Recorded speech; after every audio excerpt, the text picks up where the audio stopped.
నమస్తే. శ్రీమాత్రే నమః. శ్రీ గురుభ్యో నమః. మనకి మన ఖగోళంలోనూ, మన జ్యోతిష శాస్త్రంలోనూ ప్రతి వ్యక్తికి కొన్ని కొన్ని యోగాలు సంప్రాప్తమవుతాయి. ఈ యోగాల్లో రాజయోగము, మహారాజయోగము, లక్ష్మీ యోగము, ఇలాగా కుబేర యోగము, ఇట్లా చాలా చాలా యోగాలు వస్తూ ఉంటాయి. అయితే మనం నిత్యకృత్యంలో కూడా అనుకుంటూ ఉంటాం, మనకు ఆ యోగం ఉందో లేదో అని. మీరు ఆ మాట వినే ఉంటారు. అయితే ఆ యోగం ఉండాలన్నా యోగం ఉండాలి. అంటే ఏ యోగం మనకి ఉండాలన్నా ఆ యోగం ఉంటేనే మనకి ఆ యోగం కలిగే అవకాశం కనబడుతుంది. అయితే ఇప్పుడు మనం ప్రస్తావించుకునే విషయము కుబేర యోగము. అందరికీ ఆశ్చర్యం కలిగించవచ్చు. కుబేర యోగం ఏంటి? మహాలక్ష్మి యోగము విన్నాము, లక్ష్మీనారాయణ రాజయోగం విన్నాము, మహారాజయోగం విన్నాము, గజయోగం విన్నాము, ఇట్లాగా రకరకాల యోగాలు విన్నాము. ఈ కుబేర యోగము అంటే ఏంటంటే, కుబేర యోగం అనేది మన జాతకంలో, అంటే ప్రతి వ్యక్తి యొక్క జాతకంలో శుభయోగము. ఈ యోగం కావాలని ప్రతి ఒక్కళ్ళు అనుకుంటారు. లక్ష్మీ యోగము, కుబేర యోగము ఎవరికి వద్దు చెప్పండి? అయితే ఈ యోగం ఉండాలన్నా కానీ రాసిపెట్టి ఉండాలి. గత జన్మలో వాళ్ళు మంచి కర్మల్ని చేసుకున్నట్టయితేనే తప్ప ఈ యోగము అందరికీ వచ్చేది కాదు. అయితే అది కర్మరీత్యా. అయితే మన వ్యక్తిగత జాతకంలో ఏ స్థానంలో ఈ యోగం మనకు కనబడుతుంది అనే అంశాన్ని నేను చాలా వివరంగా చెప్తాను. వీలైతే రాసుకునే ప్రయత్నం చేయండి, లేదు అంటే 1-2 సార్లు చూసే ప్రయత్నం తప్పనిసరిగా చేయండి. అయితే ఈ వ్యక్తులు, కుబేర యోగం కలిగిన వ్యక్తులు ఆర్థికంగా చాలా విశేషంగా ఉంటారు. మీరు మన నిత్యకృత్యంలో కూడా మనం చాలా మంది వింటాం, వాళ్ళు కుబేరులు అనుకుంటూ ఉంటారు. ఆయనకేమి మహారాజు కుబేరుడు అని అంటారు కదా. అంటే అంతటి ధనంతో, సౌఖ్యంతో ఉంటూ ఉంటారు అనమాట. అయితే ఈ ఎలాగ మనం వాళ్ళని ఐడెంటిఫై చేయొచ్చు అంటే కనుక, వారికి ధనం ఉంటుంది, సంపద ఉంటుంది, భోగభాగ్యాలు, రాజయోగము అంటే లీడర్గా ఉండడము, పదవుల్లో ఉండడము, ఇలాంటివన్నీ పొందే అవకాశం కనబడుతుంది. అయితే ఎలాగ మనం గుర్తించుకోవాలి వాళ్ళని అంటే, మనకి నిత్య జీవితంలో తెలిసిపోతూ ఉంటారు. వాళ్ళకే కుబేర్లు, వాళ్ళకే మహారాజులు అంటూ ఉంటాం అనమాట. అయితే అవి ఎందులో కనబడతాయి మనకి అంటే కనుక, శ్రీమంతత అంటే పుట్టుకతోనే శ్రీమంతులుగా పుట్టడము, తర్వాత వ్యాపారాల్లో విజయం రావడము, ఆకస్మిక ధనప్రాప్తి రావడము, లక్కీ డ్రాల్లో కానీ లాటరీల్లో కానీ అందరికీ రానిది వాళ్ళకి మాత్రమే పదే పదే తగులుతూ ఉంటుంది. అంటే వాళ్ళకి కుబేర యోగం ఎక్కువగా ఉన్నట్టు అనమాట. కొంతమందికి ఎక్కువగా గౌరవం, రెస్పెక్ట్, ఎక్కడికి వెళ్ళినా సరే అతి సామాన్యంగా వెళ్ళినా వాళ్ళని గుర్తించడము, వాళ్ళకి గౌరవం జరగడము జరుగుతుంటుంది. అంటే వాళ్ళకి కుబేర యోగం ఉన్నట్టు అనమాట. ఇలాంటివన్నీ మనకి ఎలా తెలుస్తాయి అంటే, చూస్తే తెలుస్తుంది. కానీ మనకి మనం తెలుసుకోవాలి అంటే కనుక, మన జాతకంలో ఏ ఏ స్థానాలు బలంగా ఉంటే మనకి కుబేర యోగం ఉంటుంది అనే అంశాన్ని మీకు సవివరంగా తెలియచేస్తాను. అయితే కుబేర యోగం ఏర్పడే పరిస్థితులు ఎలా ఉంటాయంటే, మొదటగా లగ్నాధిపతి, ధనాధిపతి బలంగా ఉంటే కనుక కుబేర యోగం ఉంటుంది. బలంగా అంటే ఎలా అంటే, లగ్నం బలంగా ఉండడమే, లగ్నాధిపతి శుభస్థానంలో ఉండడము. అంటే ప్రతి ఒక్క లగ్నానికి ఒక అధిపతి ఉంటాడు. ఆ లగ్నంలో ఏ గ్రహం ఉందో ఆ గ్రహము శుభస్థానంలో ఉండాలి. నీచ స్థానంలో ఉంటే ఎంత లగ్నం బాగున్నా కానీ నీచయోగం ఉంటుందే తప్ప ఆ బలం అనేది రాదు. దీంతో ఇంకొకటి ఏంటంటే, ధనాధిపతి బలంగా ఉండి లాభభావము లేదా అంటే లాభస్థానము లేదా ధనస్థానము కూడా అనుకూలంగా ఉండాలి. అంటే ప్రతి వ్యక్తి జాతకంలో లగ్నంలో ఎవరున్నారు, వాళ్ళు లాభస్థానంలో ఉన్నారా, దానితో పాటుగా ఇంకొక పాయింట్ ధనస్థానము. అంటే మనకి 12 స్థానాల్లో లాభస్థానము, ధనస్థానము ఉంటుంది. ఈ స్థానాల్లో ఎవరు ఉన్నారు, వాళ్ళు బలంగా ఉన్నారా లేదా నీచ స్థానంలో ఉన్నారా, లేదు అంటే ఇంకొక పాపగ్రహంతో కలిసి ఉన్నారా అనేది వ్యక్తిగత జాతకం కనుక పరిశీలన చేసుకుంటే మనకి కుబేర యోగం ఉందా లేదా అనేది తెలిసిపోతుంది. దాంతోపాటు రెండో పాయింట్ ఏంటంటే, ధనభావంలో శుభగ్రహాలు సంయోగం చెందాలి. అంటే లాభ ధనభావం చూసుకున్నాము. ఈ ధనస్థానం లగ్నం నుంచి ధనస్థానం కనుక చూసుకున్నట్టయితే ఆ ధనస్థానంలో శుభగ్రహాలు ఏవేవి కలిసి ఉన్నాయి అనే అంశంలో రెండో భావంలో గురుడు, అంటే రెండో స్థానంలో గురుడు, శుక్రుడు లేదా చంద్రుడు అనుకూలంగా ఉంటే కనుక అది మంచి విషయము. రెండవ భావాధిపతి బలంగా, అంటే రెండవ భావం అంటే రెండవ స్థానం అన్నమాట. ఈ రెండవ స్థానం బలంగా ఉండి సంపదను పెంచే గ్రహంతో, అంటే ధనం సూచించే గ్రహంతో కనుక కలిసి ఉంటే మనకి కుబేర యోగం కలుగుతుంది. ఇంకా మూడవ పాయింట్, 9వ స్థానము 11వ స్థానము బలంగా ఉండాలి. అంటే మన జాతక చక్రంలో 12 స్థానాలు ఉంటాయి. లగ్నాత్ 12 స్థానాలు ఉంటాయి.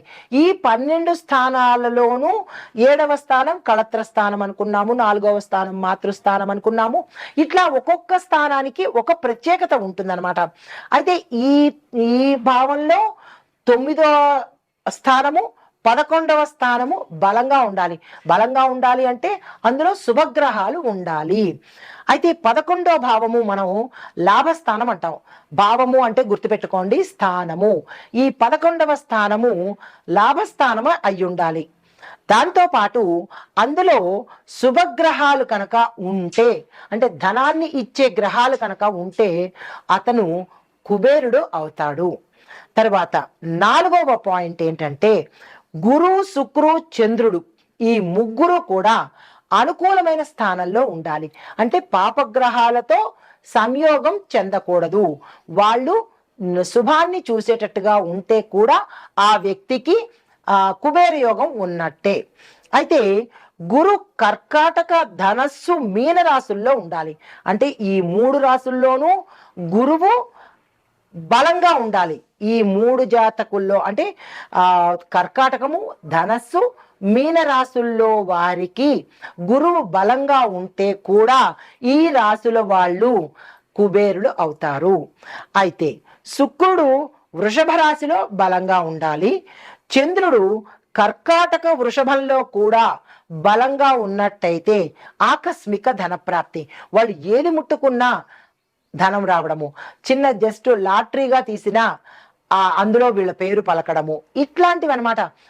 ఏదైనా క్యాంపెయిన్కి వెళ్ళినప్పుడు అక్కడ ఏదైనా వెయ్యండి లక్కీ డ్రా తీస్తాము అని చెప్పినప్పుడు వాళ్ళ పేరే పైకి వచ్చింది అని అనుకోండి, అంతమందిలో కూడా, అంటే వాళ్ళకి ఆ సమయంలో వృషభంలో చంద్రుడు, కర్కాటకంలో చంద్రుడు బలంగా ఉన్నారు అని అర్థం అనమాట.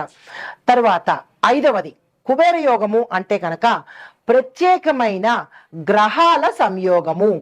గురు, శుక్రుడు ఇద్దరూ కూడా ధనాన్ని, లాభాన్ని భాగ్యస్థానంలో ఉండి అనుకూలమైన దృష్టిని కనుక చూసినట్టయితే ఆ వ్యక్తికి కుబేర యోగం ఉన్నట్టు లెక్క. తరువాత శని లగ్నాధిపతి స్థానాన్ని నుంచి ధనస్థానాన్ని చూసి అనుకూలంగా చూసినట్టయితే వ్యాపారంలో అనుకూలత కలిగి ధనం వచ్చే అవకాశం కనబడుతోంది. అయితే ఈ కుబేర యోగము, ఇందాక మనం స్థానాలు చెప్పుకున్నాం కదా, ఇప్పుడు కుబేర యోగము ఎట్లా ఏర్పడుతుంది అంటే కనుక వార్షిక ఫలాల్లో లేదా దశా భక్తి ప్రభావంలో కనుక కుబేరుడు అంటే కుబేర యోగం కలిగే అవకాశం ఉంది. అయితే గురు, శుక్రు, శని దశలలోనూ ప్రత్యేకంగా గురు దశలో ప్రతి వ్యక్తికి దశ, అంతర్దశ, మహర్దశలు ఉంటాయి. ఈ దశల్లో గురు, శుక్రు, శని దశల్లో ప్రత్యేకంగా గురు మహర్దశలో, అంతర్దశలో ఉంటే కనుక ఈ ప్రభావం ఏర్పడుతుంది. తరువాత వీరికి ఎలాంటి ప్రభావం వస్తుంది? అద్భుతమైన ధనప్రాప్తి, ఆకస్మిక ధనప్రాప్తి, ఆస్తి లాభాలు, వ్యాపార విస్తరణ, ఎక్కడ పట్టుకుంటే అక్కడ బంగారం అన్నట్టు కనబడుతుంది అనమాట. 2వ పాయింట్, గురు లేదా శుక్రుడు ధన సంబంధిత రాసుల్లో ఉన్నప్పుడు ఆ యోగం కలుగుతుంది. అది ఎలా అంటే కనుక గురు మేష, కర్కాటక, ధనస్సు, మీన రాశుల్లో సంచారం చేసినప్పుడు ఒక వ్యక్తి జాతకంలో ఇన్ని పరిశీలన చేయాల్సి వస్తుంది. కుబేర యోగం ఉందా లేదా తెలుసుకోవాలంటే ఇన్ని స్థానాలు మనం చూసుకుంటూ ఉండాలి. అయితే శుక్రుడు తుల, వృషభ, కర్కాటక, మీన రాసుల్లో బలంగా ఉన్నప్పుడు, అంటే నీచ స్థానం కాకుండా శుభస్థానాల్లో ఉన్నప్పుడు కుబేర యోగం ఏర్పడుతుంది. మూడవ పాయింట్, విశేషమైన గ్రహ సంయోగం జరిగినప్పుడు, అంటే ప్రత్యేకమైన రోజుల్లో. ఇవి మనకి ఒక జాతకుడికి నిత్యకృత్యంలో, కానీ ప్రత్యేకమైన రోజుల్లో కూడా కొన్ని కొన్ని గ్రహాలు షష్టగ్రహ కూటమని కానీ, లేదా మనకి కొన్ని గ్రహాల కూటమిలు జరుగుతూ ఉంటాయి, గ్రహాల సంయోగం జరుగుతుంది. అలాంటప్పుడు అక్షయ తృతీయ కానీ, ధనత్రయోదశప్పుడు కానీ, గురుపుష్య అమృత యోగంలో కానీ, మహాలక్ష్మి పూజా సమయాల్లో కానీ కుబేర యోగ ప్రభావము ఎక్కువగా కనపడుతుంటుంది. అయితే ఇవి అర్ధోదయ యోగము, శుక్లపక్షంలో వచ్చే శుభ ముహూర్తాల్లో కూడా ఇలాంటి యోగాలు కలిగే అవకాశం అప్పుడప్పుడు కలుగుతూ ఉంటుంది ప్రతి జాతకుడికి. అయితే ఇప్పుడు మీకు ఈ కుబేర యోగం కలగడంలో ఎట్లాంటి ఫలితాలు వస్తాయి అనే సంశయం కలుగుతుంది కదా. అయితే ప్రయోజనాలు ఏంటి అంటే కనుక, ఆర్థికంగా అభివృద్ధి చాలా విశేషంగా ఉంటుంది. వాళ్ళు మట్టిని పట్టుకున్నా అది బంగారం అయ్యేటట్టు, దర్భని పట్టుకున్నా అది బంగారం అయ్యేటట్టుగా ఉంటుంది. దానితో పాటు వ్యాపారంలో వృద్ధి, పెట్టుబడుల్లో అధిక లాభాలు, సంపద పెరిగి రాజయోగ స్థాయికి వెళ్ళడము, అంటే అపర కుబేరుడు అవ్వడము జరుగుతుంది. శ్రేయస్సు, ఖ్యాతి, అధికమైన భోగభాగ్యాలు కలుగుతాయి. అయితే ఈ కుబేర యోగాన్ని బలంగా మార్చాలి అని అంటే కనుక, అంటే ప్రతి జాతకంలో కూడా కుబేర యోగం ఉందా లేదా అని పరిశీలన చేసుకోవడము, దాన్ని మరి బలపరుచుకోవాలి కదా. ఉన్నది కానీ దాన్ని మరింత బలంగా చూసుకోవాలి అని అనుకుంటే కనుక దానికి కొన్ని పరిహారాలు తప్పనిసరిగా చెప్తాను. మీ యొక్క జాతకంలో కుబేర యోగం ఉందా లేదా అనేది పరిశీలన చేయించుకున్నప్పుడు, వ్యక్తిగత జాతక పరిశీలన చేయించుకున్నప్పుడు ఈ అంశాలను దృష్టిలో పెట్టుకోండి. కుబేర పూజ, కుబేర యంత్రాన్ని జపం చెయ్యడము, ఈ రెండు తప్పనిసరిగా చేసుకోండి. దానికి ఒక మంత్రం చెప్తాను, విని రాసుకునే ప్రయత్నం చేయండి. ఓం యక్షాయ కుబేరాయ వైశ్రవణాయ మహారాజాయ నమః అనే ఈ మంత్రాన్ని ప్రతిరోజు 108 సార్లు తప్పనిసరిగా చదువుకోండి. తరువాత ఇది ఎప్పుడు చదువుతారు అంటే ప్రతిరోజు చదువుకోండి. లేదు మాకు కుదరదు అనుకున్నప్పుడు ప్రతి శుక్రవారం కానీ, లేదా పౌర్ణమి రోజు కానీ, మనకి ఇప్పుడు గ్రహణం వస్తోంది, ఆ గ్రహణ సమయాల్లో ఇందాక నేను చెప్పినట్టు మీరు 108 సార్లు చదివితే 108 సార్లు ఫలితం వస్తుంది. కాబట్టి ఆ సమయంలో ఈ జపం చేసుకోండి. తరువాత రెండవ పాయింట్, ధన వృద్ధి కోసము లక్ష్మీ కుబేర సహిత పూజ చేయించుకోండి. అది ఎలా అంటే ప్రతి శుక్రవారము లేదా పౌర్ణమి రోజున లక్ష్మీ అమ్మవారితో కూడినటువంటి కుబేరుణ్ణి పూజించాలి. తరువాత ఎలా పూజించాలి అంటే కనుక, సువర్ణ నాణ్యాలు, కుబేర యంత్రాన్ని పూజా స్థలంలో ఉంచండి. అయితే ఈ ధన వృద్ధి కోసము ప్రతి శుక్రవారము, పౌర్ణమి రోజు లక్ష్మీదేవితో కూడినటువంటి కుబేరుణ్ణి పూజ చేయాలి. ఎలా పూజ చేయాలి అంటే కనుక, సువర్ణ నాణ్యాలు, అంటే కొంతమందికి బంగారు నాణ్యాలు ఉన్నవాళ్ళు బంగారు నాణ్యాలు చేయండి, బంగారు నాణ్యాలు లేని వాళ్ళు వెండి నాణ్యాలతో చేయండి, అది కూడా లేని వాళ్ళు మామూలు నాణ్యాలు, రూపాయి నాణ్యాలు 108 తీసుకొని కుబేర యంత్రాన్ని, దొరికితే కుబేర యంత్రాన్ని, లేదు అంటే కనుక పూజా మందిరంలో లక్ష్మీ సహిత కుబేర పటానికి కానీ విగ్రహానికి కానీ పూజ చేసుకోండి. 108 సార్లు ఆ మంత్రాన్ని తప్పనిసరిగా చదువుకోండి. మూడవ పాయింట్, నిత్యము అంటే ప్రతిరోజు కూడా కుబేర యోగం ఎవరికి వద్దు చెప్పండి. అయితే మీ జాతకంలో కుబేర యోగం లేనప్పటికీ కూడా తెచ్చుకోవాలి అంటే కనుక ప్రతి గురువారము, శుక్రవారము తప్పనిసరిగా లక్ష్మీ సహిత కుబేరుణ్ణి పూజ చెయ్యండి. ఎలా చేస్తారు అంటే కనుక, గురువారం రోజు బృహస్పతి దేవుణ్ణి పూజించండి. పసుపు చిక్కుడుని పంచుకోండి, అంటే చిక్కుడుకాయలు పసుపుని మీ యథాశక్తి పంచుకోండి. కేజీ చిక్కుడుకాయలు 1 కేజీ పసుపు, లేదా 1/2 కేజీ చిక్కుడుకాయలు 1/2 కేజీ పసుపు, ఇలాగా మీ శక్తి కొద్దీ పంచుకోండి. దీనితో పాటు శుక్రవారం నాడు మహాలక్ష్మి అమ్మవారిని, దుర్గా అమ్మవారిని తప్పనిసరిగా పూజ చేసుకోండి. గోధూళి సమయానికి దీపారాధన చేసుకోండి. గోధూళి సమయం అంటే సాయంత్రం సమయం అన్నమాట. ఈ సాయంత్రం సమయంలో వీరిద్దరిని తప్పనిసరిగా పూజ చేసుకోండి.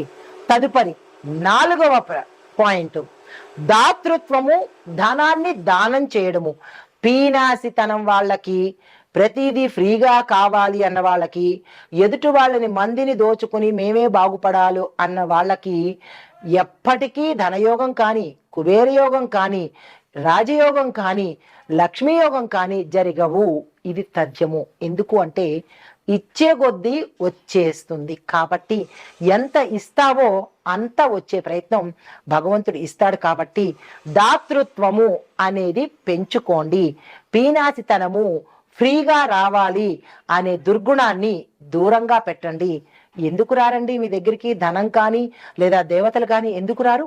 ఎంతసేపు మాకు రావాలి, మాకు ఇవ్వాలి అనుకునే అలవాటుని పూర్తిగా దూరం చేసుకోండి. మేమివ్వాలి, మేము ఇచ్చే ప్రయత్నం చేయాలి అనే అలవాటుని, దాన గుణాన్ని అలవాటు చేసుకోండి. కఠినంగా ఉన్న వాస్తవం. అయితే గోరక్షణ, అన్నదానం చెయ్యండి. ఎంతసేపు మనమే తినడం, మనకే రావాలి అని కాదు, ఎదుటి వాళ్ళకి ఇచ్చే ప్రయత్నం చేయండి. ఇంతలో అంత ఇచ్చే ప్రయత్నం చేయండి.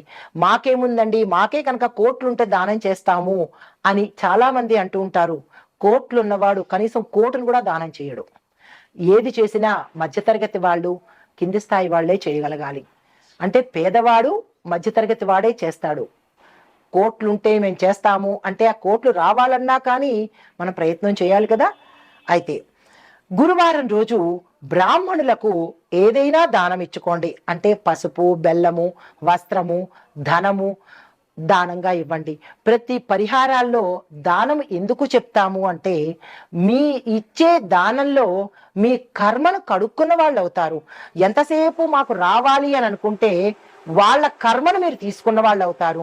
ఫ్రీగా చేయించుకోవడము, ఫ్రీగా అడగడము, దానివల్ల నష్టాలు ఏంటంటే ఇచ్చేవాడు మీకు వదిలించుకుంటాడు, మీరు తీసుకుని దాన్ని తగిలించుకుంటారు. ఏది శ్రేష్టమో మీరే ఆలోచించుకోండి.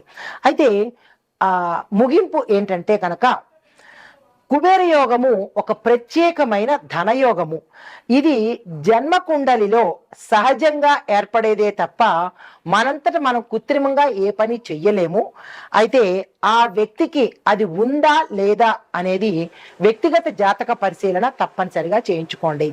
అయితే దీంతో పాటు మనం ఏం చేయాలంటే ఈ గురు, శుక్ర, చంద్రుడికి, బుధుడికి కనుక మనం జపాలు, మంత్రాలు జపం చేయడము, జపాలు చేయించుకోవడము, దానాలు చేయించుకోవడము, ఇలాంటివి ఏవైనా ప్రత్యేక హోమాలు చేయించుకున్నట్టయితే ఉన్నది వృద్ధి అయ్యే అవకాశం కనబడుతుంది.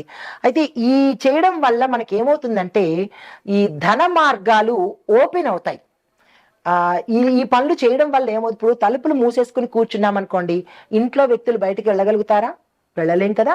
అలాగే మనము ఇంట్లోంచి బయటికి వెళ్ళాలంటే మూసి ఉన్న తలుపుని ఎలాగైతే తీయాలో, మనకి రాజయోగం పట్టాలన్నా, ధనయోగం పట్టాలన్నా మీ పీనాసితన అనే తలుపుల్ని తీసి దానము, పూజలు ఇలాంటివి కనుక చేసినట్టయితే ఆకస్మికంగా బయట వేచి ఉన్న ఈ యోగాలన్నీ మీకు వచ్చే అవకాశం కనబడుతోంది.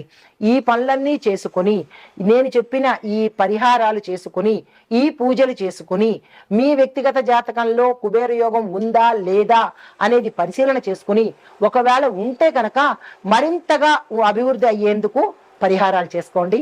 నమస్తే. మనకి కుబేర యోగం 12 రాసుల వారికి ఎలా ఉండబోతోంది, దాని పరిహారాలేంటి, రాశి వారీగా నేను ఇప్పుడు చెప్పబోతున్నాను. అయితే ఈ కుబేర యోగము మనకి మే 13 నుంచి ఏర్పడబోతోంది. అంటే కొంతమందికి 2024 సంవత్సరం మే 1 నుంచి 2025 మే 13 వరకు మనకి కుబేర యోగము ఉంది. అంటే గత సంవత్సరంలోనే ప్రారంభమయ్యి మే 13 వరకు ఉంది కాబట్టి ఇక నుంచైనా ఈ వీడియో చూసిన దగ్గర నుంచి నేను చెప్పిన పరిహారాలు కనుక పాటించుకున్నట్టయితే ఈ సమయంలోనే మనము అధిక ధనవంతులు అయ్యే అవకాశము, కుబేర యోగాన్ని పొందే అవకాశము కనబడుతుంది. అయితే ఈ కుబేర యోగము దేని మీద ప్రభావం చూపిస్తుంది అంటే కనుక ఆర్థిక పరంగాను, వృత్తి పరంగాను, వ్యాపార పరంగాను, కుటుంబ విద్య ఆరోగ్య పరంగాను మనకి విశేషమైన ఫలితాలు చూపిస్తుంది. మరీ ముఖ్యంగా డబ్బుకు సంబంధించిన లావాదేవీలు ఏవైతే ఉంటాయో వాటి మీద ఎక్కువగా ఈ ప్రభావం ఉండబోతోంది. అయితే ఈ ప్రభావము మేషరాశి నుంచి మీనరాశి వరకు ఒక్కొక్క రాశికి ఎలా ఉండబోతోంది అనే అంశంలో తదుపరి రాశి తులారాశి. ఈ రాశి వారికి కుబేర యోగం వల్ల ఎలాంటి ఫలితాలు వస్తున్నాయి అనే అంశంలో ధనపరంగా విశేషమైన లాభాలు వస్తాయి. మీరు పెట్టుబడులు పెట్టినా, ఎవరికైనా ధనం ఇచ్చినా, లేదు అంటే కనుక ఏదైనా కొనుక్కోవాలన్నా, మీరు ఏది అంటే మనీ రిలేటెడ్ మీరు ఏ ప్రయత్నం చేసుకున్నా సక్సెస్ అవ్వడంతో పాటు ఎక్కువ లాభాలు వచ్చే అవకాశం ఉంది. ఇన్వెస్ట్మెంట్లు తప్పనిసరిగా చేసుకోండి. దీంతో పాటు వ్యాపారంలో ఉన్న వారికి పారిశ్రామిక రంగంలో, వాణిజ్య రంగంలో, వర్తక రంగంలో, చేనేత రంగంలో, రియల్ ఎస్టేట్ రంగంలో ఇలాగా ఏ రంగంలో ఉన్న వాళ్ళకైనా మంచి అభివృద్ధి, గ్రోత్ అంటే కనబడుతోంది, డెవలప్మెంట్ కనబడుతోంది. మీకు ధనం వచ్చే అవకాశ మార్గాలు కూడా గోచరిస్తున్నాయి. విదేశీ సంబంధాలు ఏవైనా కొనసాగించాలి అని అనుకుంటే కనుక ఇది కరెక్ట్ టైం కాబట్టి ఈ సమయాన్ని వృధా చేసుకోకుండా ఆ ప్రయత్నాలకి ప్రణాళికలు వేసుకోండి. అయితే మీకు చెప్పదగిన పరిహారాలు రాధాకృష్ణుణ్ణి కలిపి ఉన్నదాన్ని పూజ చేయండి. అంటే ఒక్క కృష్ణుణ్ణి మాత్రమే కాకుండా రాధతో కూడి ఉన్న కృష్ణుడిని పూజ చేసినట్టయితే కనుక మంచి ఫలితాలు వచ్చే అవకాశము, కుటుంబ పరంగాను, అన్యోన్య దాంపత్యానికి, ప్రేమ వ్యవహారాలకి, ఎదుటివారికి మీ మీద గౌరవం పెరగడానికి కూడా ఈ స్వామివారి పూజ చాలా మంచిది. ఆ ప్రయత్నం చేయండి. దీంతో పాటు గురువారం నాడు ఉపవాసం కనుక ఉన్నట్టయితే మంచి ఫలితాలు వస్తాయి. దాంతోపాటు గురుగ్రహ యొక్క అనుగ్రహాన్ని కూడా మీరు పొందిన వాళ్ళు అవుతారు. మీకు చెప్పదగిన మంత్రము ఓం క్లీం కృష్ణాయ నమః అనే ఈ చిన్ని మూల మంత్రాన్ని తప్పనిసరిగా చదివే ప్రయత్నం చేయండి. ఇది ఈ రాశిలో ఉండే వారికి చెప్పదగిన కుబేర యోగంలో ఉండే పరిహారాలు, సూచనలు, మంత్రాలు, జపాలు. నమస్తే.